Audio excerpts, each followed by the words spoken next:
Today, we spend the hour looking at the life and legacy of the Cuban revolutionary leader and former Cuban president, Fidel Castro. He died Friday at the age of 90. He survived 11 U.S. presidents and more than 600 assassination attempts, many orchestrated by the CIA. The Cuban government has declared 9 days of national mourning. Castro had been in poor health since 2006 and formally ceded power to his younger brother, Raul, in 2008. Fidel Castro died 60 years to the day after he, his brother Raul, Che Guevara, and 80 others set sail from Mexico in 1956 to begin what became the Cuban Revolution, to oust the U.S.-backed dictator Fulgencio Batista. Batista fled Cuba in 1959, and the Castros have led Cuba ever since. The Cuban Revolution would inspire revolutionary efforts across the globe and lead Castro to become one of the archenemies of the United States. This is Fidel Castro addressing his fellow Cubans in the 1980s. Revolución es sentido del momento histórico. Revolution is having a sense of the moment. It's change everything that must be changed. It's complete equality and freedom. It's to treat and be treated like a human being. It's emancipating ourselves for ourselves and by our own strength. It's challenging the dominant forces inside and outside the country. It's defending our values at any price. Fidel Castro embraced communism. He called himself a Marxist-Leninist. Washington repeatedly tried to remove him from power with the ill-fated invasion at the Bay of Pigs in 1961 and a decades-long economic embargo. Castro denounced the U.S. blockade of Cuba in the 1988 film The Uncompromising Revolution, directed by Saul Landau and Jack Willis.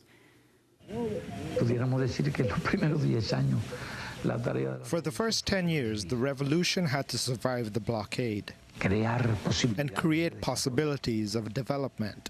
En esos campos, in these years, basic progress occurred, like eradicating illiteracy,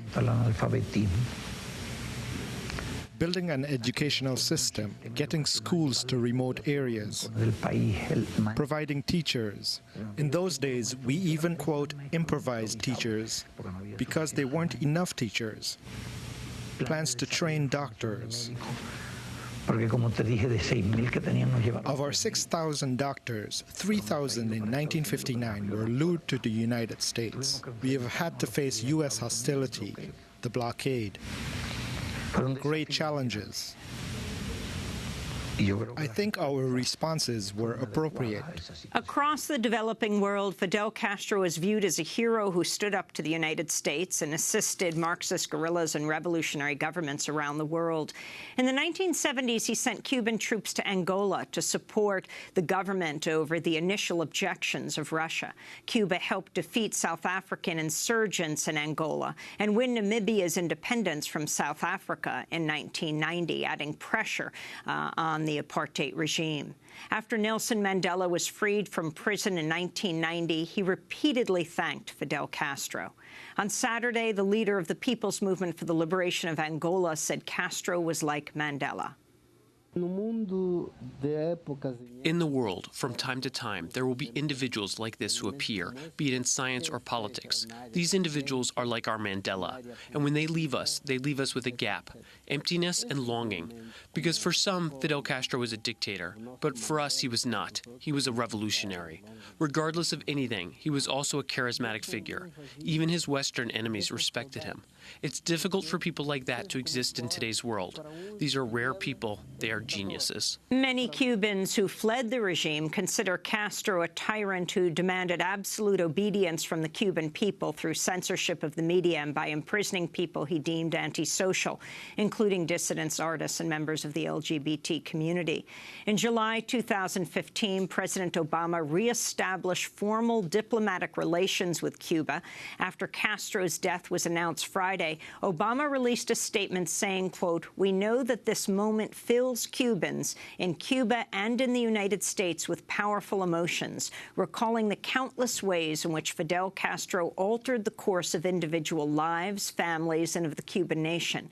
History will record and judge the enormous impact of this singular figure on the people and world around him, unquote. Donald Trump tweeted, "Fidel Castro is dead!" exclamation point.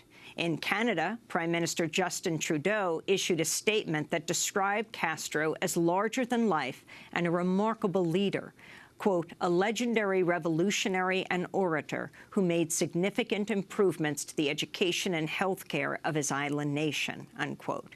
He also noted that his father, Pierre Trudeau, was proud to call Fidel Castro a friend. All of this comes as several major U.S. airlines are beginning commercial flights to Cuba this week. For the first time in 55 years, the first flight is landing today. Today, as we broadcast, that flight is leaving from New York to Cuba.